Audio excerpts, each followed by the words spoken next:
Em 90 segundos tu não faz nem um miojo, mas eu te ensino as matérias que tu tem até nojo. Então senta aí e começa a quebrar ATP pra ter energia, pra tua mente processar e entender que a probabilidade de você ir bem no Enem tá ligada direto aos meus raps também. Então começa com humanas, só sei que nada sei, mas sei que saí da vida e pra história eu entrei. Se o clima esquenta e tua caneta falhou, fica tranquilo, a esfera dela dilatou com calor. Eu sou flúor com oxigênio, dá pra completar, evoluir melhor que o Darwin poderia imaginar. Se tinha uma pedra no caminho, pode crer que eu já chutei absoluto no rap. Eu nasci pra ser rei, criei uma sociedade aos modelos de Durkheim. O mecanismo dela própria é que diz pra onde vai minha inspiração. Thomas Edison dizia: é 1% e o restante o trabalho que faz. Então senta o rabo aí que eu vou te ensinar. Sometimes rap is the best way to learn, rapá. Eu não compreendo, pero não puedo hacer. É só estudar e ouvir as dicas que eu dou pra você. Confere suas respostas e faz tudo com calma. Manda bem na redação, faz no fundo da alma. Esse é o tópico frasal, ainda tem argumentação. E a resposta pra você eu deixei na conclusão. Se tá nervoso, se acalma pra mandar bem.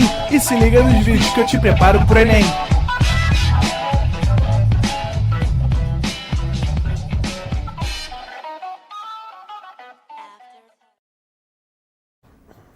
Estamos ao vivo, estamos online, Fred? Salve, salve, galera, muito boa noite. Sejam todos muito bem-vindos a mais uma aula de português. Boa noite, Renan, como é que você tá? Maravilha. Bem, hoje nós vamos falar sobre tipologia textual e vamos ver todas, tá bem? A gente vai dividir uma parte nesse primeiro tempo, uma parte no segundo tempo. Bem, antes de qualquer coisa, o que é uma tipologia textual? Esse nome nem é mais tão usado assim nos estudos de tipologia textual em si. No entanto, ainda nas provas vocês encontram essa nomenclatura. Então é importante que vocês lidem com a nomenclatura que mais aparece, mas ao mesmo tempo também com a nomenclatura que pode vir a aparecer, tá bem? Aquilo que a gente chama de tipologia textual é, na verdade, a maneira pela qual nós, para cumprirmos com uma determinada função textual, organizamos um texto. E aí a gente pode organizar esse texto de modo injuntivo, preditivo, dialogal, narrativo, descritivo ou dissertativo, tá bem? E aí um outro nome previsto é esse, modos de organização do texto, que inclusive é muito melhor que tipologia. Por quê? De fato, como nós organizamos esse texto para cumprir com o propósito comunicativo estabelecido ali, tá bem? Bem, nesse primeiro momento nós vamos falar sobre três: narração, descrição e dissertação. E vamos começar pela narração. O que é uma narração? A narração nada mais é do que um modo de organização em que a gente pega ações, fatos, e sequencia essas ações, esses acontecimentos, de maneira a criar uma história que vai ser contada de modo lógico, de modo a fazer sentido para o outro. Reparem que a ideia de logicidade não está atrelada necessariamente a uma cronologia. No entanto, em algumas situações, a cronologia se faz interessante. Não faria sentido se eu dissesse assim para vocês: hoje eu acordei às 5 da manhã, fui trabalhar, no meio do caminho me arrumei e tomei banho. Não faz sentido. Considerando as informações que eu tenho, faria sentido: acordei às 5 horas, tomei banho, me arrumei e fui trabalhar. E aí sim, a cronologia se fez necessária. Agora, se eu dissesse assim: estava brincando no parque, caí no chão, subi na árvore, comi fruta, fui aos brinquedos, não importa a ordem. Eu poderia falar: estava brincando no parque, fui aos brinquedos, subi na árvore, brinquei bastante, caí no chão. A ordem aí não marca uma ideia cronológica. Eu preciso apenas que, ao sequenciar essas ações, que a lógica se estabeleça, ou seja, o sentido seja construído aí. Então, narração está associada a acontecimentos, a ações, a fatos. E não associem, por favor, essa ideia de acontecimentos e de fatos à realidade necessariamente, tá? Bem, o texto narrativo, ele se constrói com base em alguns elementos. Que elementos são esses? O enredo, que vai mostrar exatamente o que vai ser contado. Ou seja, qual é a história que vai ser contada. O personagem, que é quem vive essa história. Esse personagem pode ser o protagonista, que é o principal, o antagonista, que é quem se opõe ao protagonista, e não confundam protagonista e antagonista com vilões e mocinhos. Nem todo protagonista é mocinho, do mesmo modo nem todo antagonista é vilão. Eu posso ter um protagonista que é um vilão, do mesmo modo eu posso ter um protagonista que é um mocinho, tá bem? A maneira como a ação vai se desenrolar, que é o como isso vai ocorrer, o momento em que a história vai ser contada, que é o tempo, quando, o lugar em que a história acontece, que é o onde, o que motivou essa história e qual é o desfecho. Esses elementos são muito importantes para uma narrativa, tá bem? Então reparem aqui num exemplo de texto separado, ó. Como não uma garrafa de cerveja, Pedro da Silva, pedreiro de 30 anos, residente na Rua Xavier, 25, Penha, matou ontem em Vigário Geral, com uma facada no coração, a seu colega Joaquim de Oliveira. Separando. O que nós vamos contar de fato? O fato de um homem ter matado outro homem. Esse é o enredo. Então gira aqui em torno, ó. A morte de alguém. Quem são esses homens? Pedro da Silva, que é o protagonista, matou. Reparem, ele é um protagonista vilão. Matou quem? O seu antagonista, o Joaquim de Oliveira, que era o mocinho da história. Ok? Quando isso aconteceu? Ontem. Onde isso aconteceu? Em Vigário Geral. Como isso aconteceu? Com uma facada no coração. Qual foi o motivo disso ter acontecido? Porque o amigo não quis pagar uma garrafa de cerveja. Então, reparem que os elementos básicos estão aqui. Ou seja, a notícia, ela se constrói inicialmente lá no lead, como a gente viu, por meio de uma estrutura narrativa. O lead tem que ter o que aconteceu, quando aconteceu, onde aconteceu e com quem aconteceu, pelo menos, tá bem?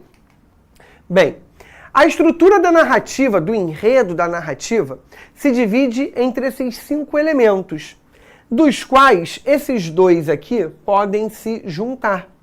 Então a gente tem a exposição, que é o momento em que se apresenta a história que vai ser contada, sobre quem vai ser contado, onde vai ser contado e quando. Então ali eu apresento as informações básicas da narrativa. Complicação é um ponto de tensão, é um ponto que gera um desequilíbrio para fazer com que você queira ler, para fazer com que você queira acompanhar aquela história, ouvir, assistir. E aí aquilo prende a sua atenção. A partir dessa complicação, tudo que acontece é o desenvolvimento. É o desenrolar das ações até que você chegue à conclusão de fato, tá? O clímax é o ponto mais alto de tensão. O que é o ponto mais alto de tensão? É aquele momento mais esperado da narrativa. E em cada história vai ser um. E o desfecho é... Qual é o final? Nem sempre é um final feliz. Tá? O que aconteceu de fato ali, o que, depois desse desenrolar todo, se sucedeu. A Lorena mandou aqui uma pergunta. Professor, no caso do filme Venom, o Venom é o protagonista e um vilão. E no filme tem um antagonista que está contra ele, que seria um outro vilão. Tá certo dizer, então, que um é o protagonista e o outro é o antagonista? Sim, Lorena. Eles continuam sendo protagonista e antagonista. Mas, como você falou, nesse caso, ninguém é mocinho, tá? O que acontece é, o protagonista é quem tem a sua história contada. O protagonista é o personagem principal. O antagonista é quem se opõe ao personagem principal. Apenas isso.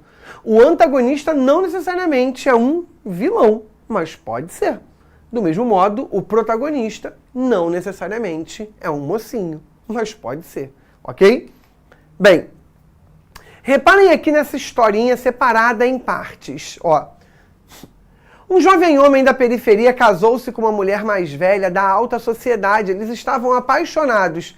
Você tem uma noção de qual história que vai ser contada, tá? E aí eu tenho a exposição. Um dia, a mulher desapareceu sem deixar rastros. E todas as evidências indicavam que o rapaz era o responsável pelo sumiço, pois ele era o único beneficiário da fortuna deixada pela esposa. Olha a complicação. A mulher some e ele é o único beneficiário em caso de morte. Complicação. E aí isso dá uma tensão. A partir disso, as ações começam a acontecer. Ele fugiu e escondeu-se da polícia para que pudesse investigar o desaparecimento por conta própria, buscando pistas para encontrar provas de que houve uma armação. E aí você vai acompanhando, ele fugindo, ele se escondendo, ele recolhendo pistas, tudo isso vai se desenrolando. Ele, depois de muita peregrinação, conseguiu descobrir o verdadeiro responsável pelo sumiço da esposa e confrontou-o em um encontro arrepiante. Então, qual é o momento que você mais espera da narrativa? Que ele desvende o sumiço e que, muito possivelmente, ele encontre a esposa viva. Tá?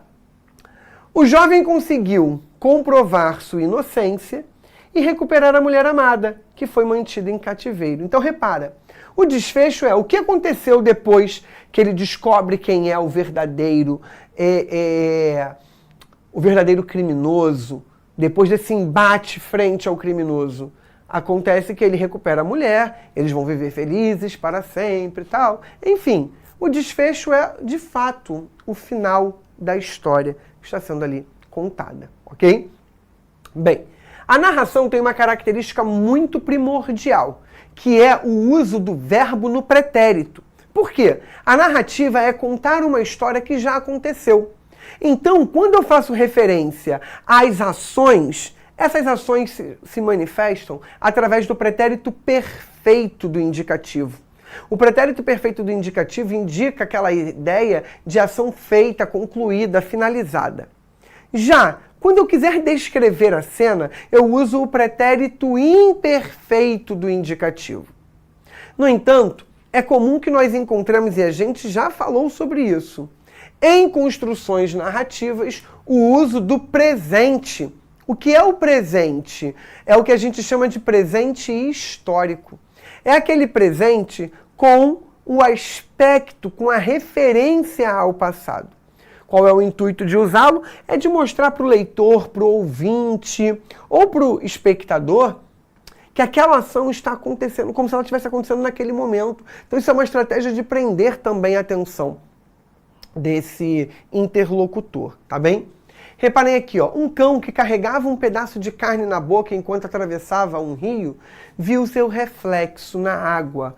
Então, ó, carregava, atravessava, são ações no pretérito imperfeito. Então, aqui tem uma descrição da cena. Carregava um pedaço de carne na boca e você consegue visualizar a cena. Ele com um pedaço de carne e atravessava ali a rua, o rio. Viu o reflexo na água, a ação. Ele praticou aquela ação de olhar, tá? Então aqui eu tenho o pretérito perfeito marcando a ocorrência da ação. E o pretérito imperfeito descrevendo como a cena se desenrola, tá bem?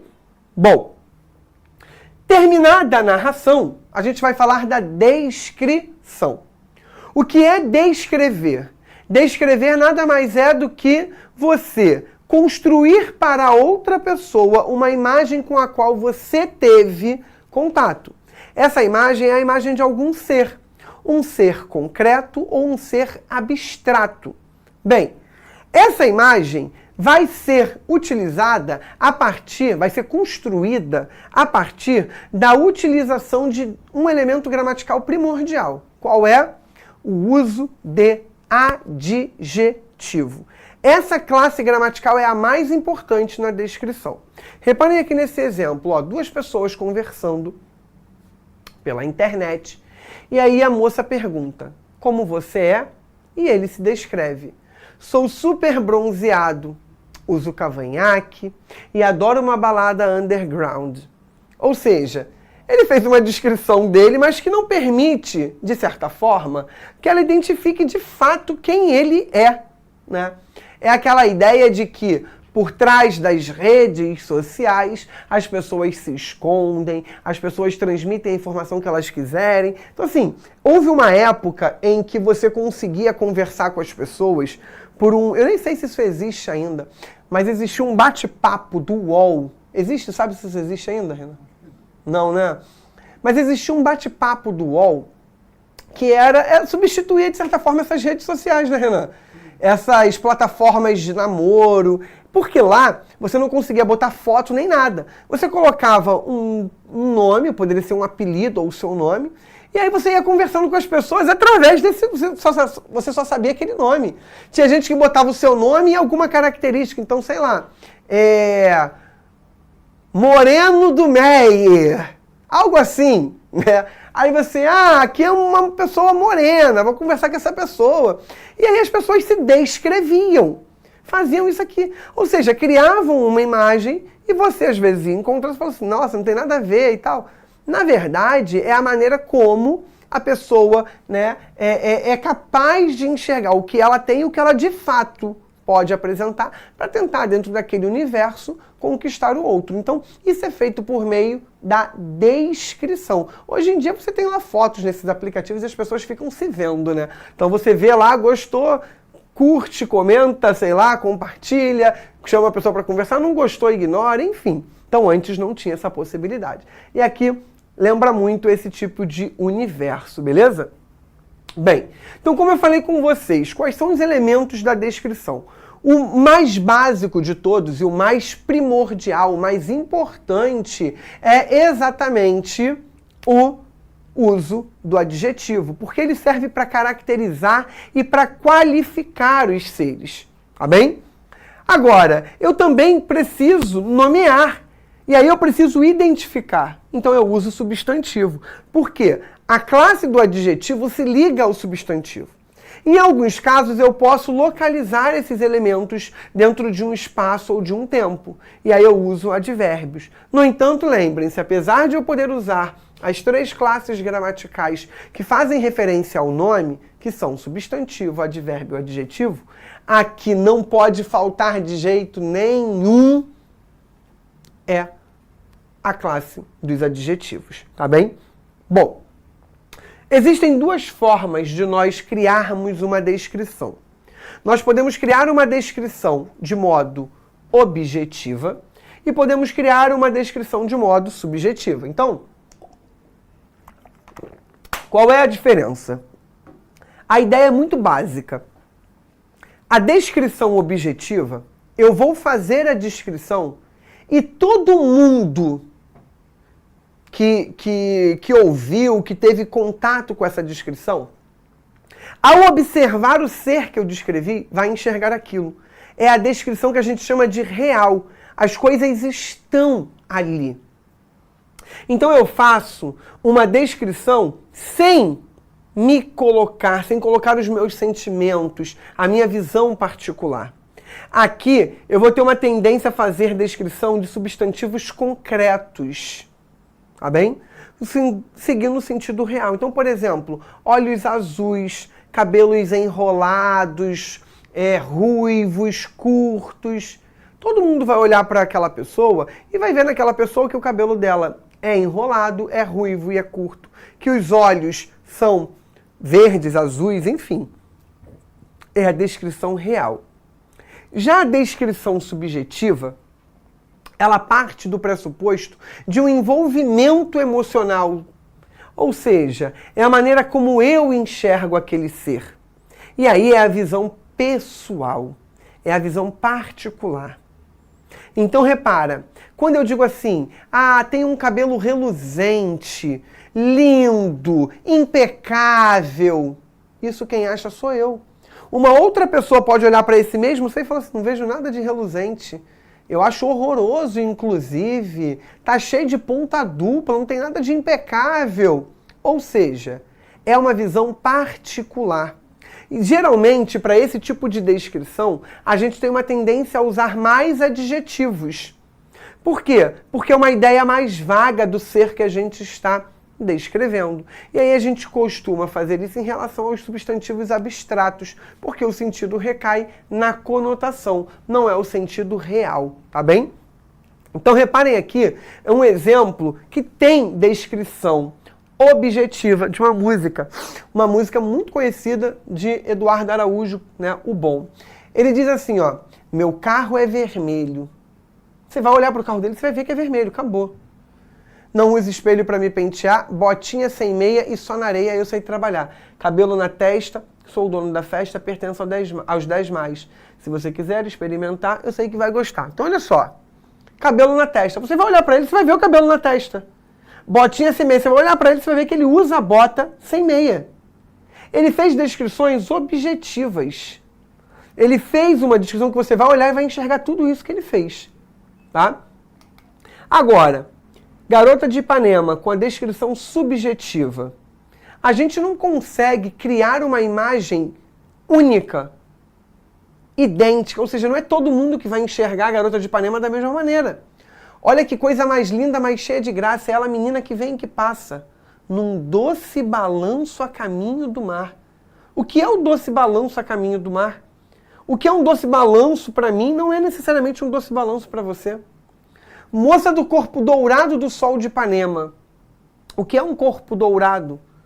Eu posso enxergar o corpo dourado de um jeito, você de outro. O seu balançado é mais que um poema. O que é ser mais que um poema? É a coisa mais linda que eu já vi passar. É a mais linda que ele já viu passar. Não necessariamente a que eu já vi. Pode não ser a que eu já vi passar. Tá? Porque estou tão sozinho, porque tudo é tão triste, a beleza que existe, a beleza que não é só minha, que também passa sozinho. Então, porque estou tão sozinho, porque tudo é tão triste. Quem disse que tudo é tão triste? Essa é a visão dele. A beleza que existe, a beleza que não é só minha, que também passa sozinha. Será que essa beleza passa sozinha na minha visão? Será que essa beleza não é só minha na minha visão? Então, existe esse questionamento, esses tipos de adjetivos, né? Belo, lindo, feio, horroroso, chato, legal, isso tudo é subjetivo. Porque, por exemplo, o Renan vai ter um amigo que ele vai amar, porque é amigo dele. Mas esse mesmo amigo dele vai ter outra pessoa que não vai gostar. Então, pro Renan, ele é legal, ele é maneiro. Para essa outra pessoa que não gosta, ele é chato, insuportável. Então, a gente tem aí visões subjetivas. A subjetividade, ela está sempre atrelada ao eu, à visão particular de quem construiu aquilo, ok? Bem, terminada então a descrição, a gente vai falar da dissertação. O que é dissertar? Dissertar significa falar sobre alguma coisa. E aí, falar sobre alguma coisa significa reunir informações, reunir ideias, para que nós possamos falar sobre. Dessa maneira, eu posso reunir apenas ideias e apresentar essas ideias para você. Para isso, eu uso a exposição. Ou eu posso reunir ideias e me posicionar. Para isso, eu uso a argumentação. Então, a dissertação ela se manifesta de modo expositivo ou de modo argumentativo. Reparem aqui na tirinha, ó. O que é dissertar? Falar sobre alguma coisa com propriedade. Ou seja, para eu ter propriedade sobre o que eu falo, eu tenho que ter repertório. Eu tenho que ter conhecimento. E aí eu reúno informações que são capazes de se juntar para garantir aquilo que eu vou transmitir com propriedade. Beleza? Bem, na dissertação expositiva, o foco é apresentar uma informação. Então, tanto na dissertação expositiva quanto na dissertação argumentativa, a gente tem o uso da função referencial, porque, primeiro, o foco é a informação, é o conteúdo. Então, na dissertação expositiva, a gente pode se deparar, por exemplo, com definições. Definições que vão sendo dadas aos termos. Então, aqui, ó, melhor definição de amor. Amor é uma construção inteligente de duas pessoas sábias que decidem ser amigos, companheiros, cúmplices, camaradas e bons amantes. Que apesar dos problemas que nunca faltam, se escolhem todas as manhãs para continuar caminhando juntos pela vida. Então ele definiu a palavra amor, ele trouxe uma definição, tá? As definições que a gente encontra no dicionário, nas enciclopédias, nos livros didáticos, são exposições, são dissertações expositivas, tá bem? E aí, essa exposição ela pode se dar por meio de conceituação, definição. Eu posso fazer isso por meio de comparação. A comparação é muito comum em texto acadêmico. Então, quando vocês entrarem na faculdade, vocês vão fazer muito isso. O professor vai passar lá textos diferentes, ó, o mesmo assunto. Fulano disse isso sobre o texto, Beltrano disse aquilo. Aí cada aluno tem que ficar com 2. Ó, o primeiro falou isso, isso, isso e isso. O segundo falou isso, isso, isso, isso e isso. Você não se coloca. Você só apresenta as ideias defendidas pelos 2, tá bem? Na exposição. E a apresentação de enumerações, onde a gente pode encontrar isso em termos de gêneros textuais. Gráficos, caem muitos gráficos na prova do Enem. Pesquisas também caem bastante. Índices, conjuntos de dados, reportagens, notícias, também tem. Como assim? A notícia também tem informação expositiva? O lead é narrativo. O corpo do texto pode ser narrativo, pode ser expositivo, tá? E aí vai depender muito do que o jornalista fez ali para conduzir a informação. Livros didáticos, dicionários e enciclopédia, aulas. As aulas têm a função de levar a informação. Logo, elas têm a função de exposição do conteúdo, tá bem? E a dissertação argumentativa? Na dissertação argumentativa, eu reúno as informações sobre o tema e eu me coloco. Eu apresento um determinado posicionamento, ou seja, eu tenho ali a defesa de um ponto de vista. E aí esse ponto de vista pode ser construído por informações que solidificam a minha tese, que comprovam a minha tese, ou por uma contra-argumentação, sem problema nenhum. A ideia é não convencer o outro a passar a ter o meu ponto de vista. Mas a ideia é fazer com que o outro se convença de que o meu ponto de vista é um ponto de vista válido, é um ponto de vista importante, porque eu tenho a argumentação. Como que ela se estrutura? Primeiro, a partir de uma tese. A tese nada mais é do que a opinião, o posicionamento assumido por alguém diante de uma determinada temática e da reunião de informações. Depois, eu preciso ter argumentos. Esses argumentos vão sustentar essa tese. Vocês já devem estar vendo isso já ao longo do ano, né, desde o início, com o David. Mas não faz isso apenas, esse tipo de ocorrência não se manifesta exclusivamente no texto dissertativo argumentativo, que é a redação do Enem, por exemplo, tá? Foi. E aí esses argumentos, eles servem para discutir a informação com propriedade, com recursos, obviamente, para solidificar a tese. E a fundamentação, que é a comprovação do argumento por meio de repertório, a validação da informação, a ideia de justificar para o seu leitor as informações que você está tendo ali, a fim de convencê-lo de fato. Em que gêneros nós podemos encontrar argumentação. O editorial e o artigo de opinião, textos sobre os quais a gente já falou. Crônica argumentativa, a gente vai falar sobre crônica, e aí a argumentativa é dentro de uma narração convencer sobre um ponto de vista. A carta argumentativa, que é quando você se direciona para uma determinada autoridade da sociedade para se posicionar diante de algo que é de responsabilidade dessa pessoa. E a redação dissertativa argumentativa, por exemplo, que vocês produzem no Enem, tá bem? E então, eu trouxe aqui um exemplo só, a gente não vai ler, só para vocês terem, que é um exemplo de redação, tá? Então reparem aqui, ó. Manuel de Barros, grande poeta pós-modernista, a gente só vai ler a introdução, desenvolveu em suas obras uma teologia do traste, cuja principal característica reside em dar valor às situações frequentemente esquecidas ou ignoradas. Segundo a lógica barrosiana, faz-se preciso, portanto, valorizar também a problemática das doenças mentais no Brasil, ainda que elas sejam estigmatizadas por parte da sociedade. Nesse sentido, a fim de mitigar os males relativos a essa temática, é importante analisar a negligência estatal e a educação brasileira. Então, a tese que vai ser defendida é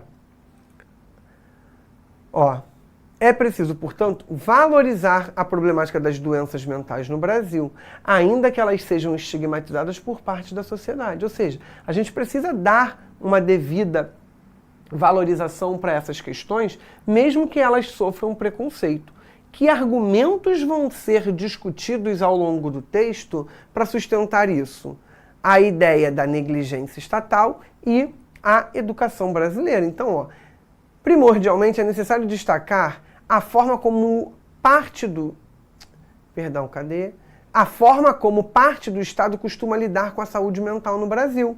Então, estatal, negligência estatal, como o Estado lida. Retomou. Outro assim, é igualmente preciso apontar a educação nos moldes predominantes no Brasil como outro fator que contribui para a manutenção do preconceito contra as doenças psiquiátricas. Então, ele fala aqui sobre isso, ou seja, a retomada é o argumento 2. Esses argumentos vão ser discutidos dentro de cada parágrafo para sustentar. Essa discussão é a fundamentação, que vai se dar por meio de repertório, por meio do uso de justificativa para solidificar o viés, tá? Aqui a conclusão, enfim, como eu falei, o intuito não é focar na redação do Enem, até porque isso vocês já veem, mas sim analisar a ideia de argumentos e de tese, ok? Bem, temos uma primeira questãozinha aqui. Vou pular o texto e vamos ver o enunciado.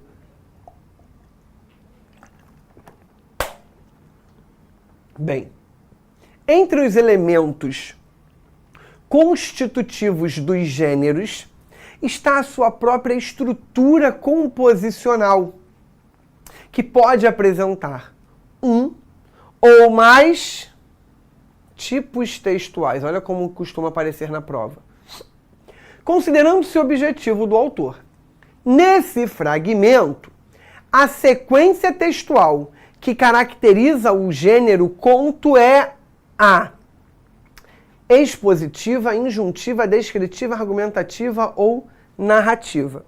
Reparem que ele não repete, porque ele poderia até repetir, né? Botar aqui expositiva e a informação posterior ser uma, e a expositiva de novo, a informação ser outra, tá bem? Então ele quer saber, no gênero conto lá, qual é a que se caracteriza. E aí, eu nem precisaria ler o texto, tá? Mas vamos ver aqui, ó. Qualquer que tivesse sido o seu trabalho anterior, ele o abandonara, mudara de profissão e passara pesadamente a ensinar no curso primário. Era tudo o que sabíamos dele. O professor era gordo, grande e silencioso, de ombros contraídos. Em vez de nó na garganta, tinha ombros contraídos. Usava paletó curto demais, óculos sem aro, com um fio de ouro encimando o nariz grosso e romano. E eu era atraída por ele. Não amor, mas atraída pelo seu silêncio e pela controlada impaciência que ele tinha em nos ensinar e que, ofendida, eu adivinhara. passei a me comportar mal na sala. Falava muito alto, mexia com os colegas, interrompia a lição com piadinhas, até que ele dizia, vermelho: cale-se ou expulso a senhora da sala. Ferida, triunfante, ou eu respondia em desafio: pode me mandar. Ele não mandava, senão estaria me obedecendo. Mas eu o exasperava tanto que se tornara doloroso para mim ser objeto de ódio daquele homem que, de certo modo, eu amava. Não amava como a mulher que eu seria um dia. Amava-o como uma criança que tenta desastradamente proteger um adulto com a cólera de quem ainda não foi covarde e vê um homem forte de ombros tão curvos. Então, nesse fragmento, a sequência textual que caracteriza o gênero conto é qual? É a exposição, ou seja, ela apresenta uma informação, é a injuntiva que instrui e orienta, é a descritiva em que se constrói a imagem, é a argumentativa em que se defende um ponto de vista, ou é a narrativa em que se conta uma história? Letra A, letra B, letra C, letra D, letra E. Qual opção vocês marcariam para essa questão? A galera já começou a mandar aí letra E. O Jefferson mandou uma pergunta, ele sobe aqui para mim rapidinho, Renan. Ali, ó. Professor, teses de mestrado e doutorado entram nessa questão da comparação e argumentação ou trata-se de um outro tipo de gênero textual? Jefferson, vamos lá. Primeiro são nomes diferentes. No mestrado a gente chama de dissertação. Na dissertação, você não tem a obrigatoriedade de argumentar, mas geralmente é o que as pessoas acabam fazendo, tá bem? Na dissertação, você reúne informações sobre um mesmo tema e discute esse tema. No doutorado, a gente chama de tese. Aí sim, você defende um ponto de vista obrigatoriamente. No entanto, de um modo geral, as pessoas acabam fazendo a defesa nos dois, então acaba prevalecendo sim a argumentação, tá bem? Renan, a galera tá mandando letra E de um modo geral. Alguém mandou ali C ou E, mas o restante todo na letra E. Vamos rufar os tambores, por favor? Tá. Vamos lá. Essa questão é uma pegadinha, tá? Por isso que eu falei com vocês. Não precisava ler, mas eu queria ler porque tinha uma pegadinha justamente de acordo com a leitura. Olha o que o enunciado diz. Nesse fragmento, a sequência textual que caracteriza o gênero conto. O gênero conto é um gênero narrativo. Então ele se caracteriza a partir da narração, sempre. O que acontece é que toda vez que a gente tem uma narração, é comum que haja também descrição, ok? E aí, vocês se apegaram a isso aqui, ó. Esse parágrafo aqui tem muita descrição, mas é só ele. Aqui é narração e aqui é narração. E aqui no meio também tem narração. Então, o predomínio, de qualquer maneira, é narrativo. Só que vocês se prenderam tanto à riqueza dos detalhes, quem questionou, né, pode ser a C, justamente por isso, porque ela cria uma imagem de como é esse professor, com base naquilo que ela enxerga, na maneira como ela o enxerga. No entanto, o predomínio que caracteriza de fato o gênero conto é a tipologia textual, conhecida como narrativa, ou modo de organização narrativo, ok? Bem, vamos pular o texto 2 e ver o enunciado. A fim de alcançar seus objetivos comunicativos, os autores escreveram esse texto para quê?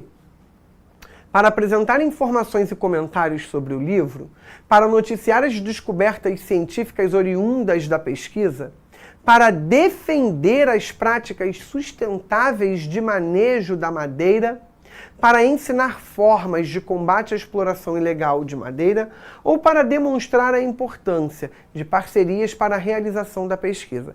Para essa daqui a gente precisa ler o texto sim, tá? Centro das atenções em um planeta cada vez mais interconectado, a floresta amazônica expõe inúmeros dilemas. Um dos mais candentes diz respeito à madeira e sua exploração econômica, uma saga que envolve os muitos desafios para a conservação dos recursos naturais às gerações futuras. Com um olhar jornalístico, crítico e ao mesmo tempo didático, adentramos a Amazônia em busca de histórias e sutilezas que os dados nem sempre revelam. Lapidamos estatísticas e estudos científicos para construir uma síntese útil a quem direciona esforços para conservar a floresta, seja no setor público, seja no setor privado, seja na sociedade civil.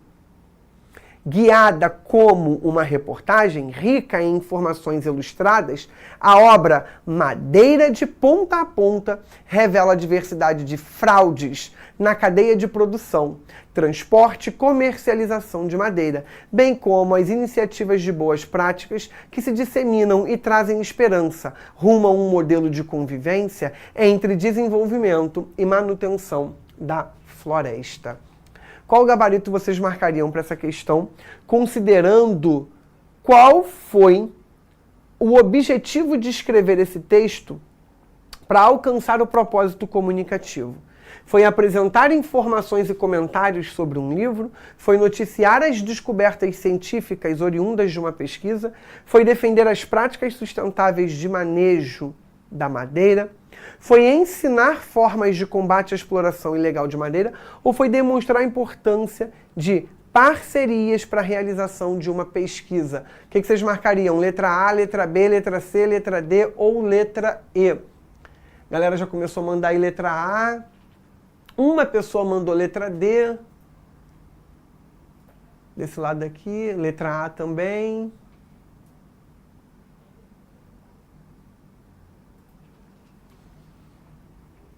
Alguém mandou ali, professor, o que significa descrição é algo estático, sem ação? É algo parado, Gabriele.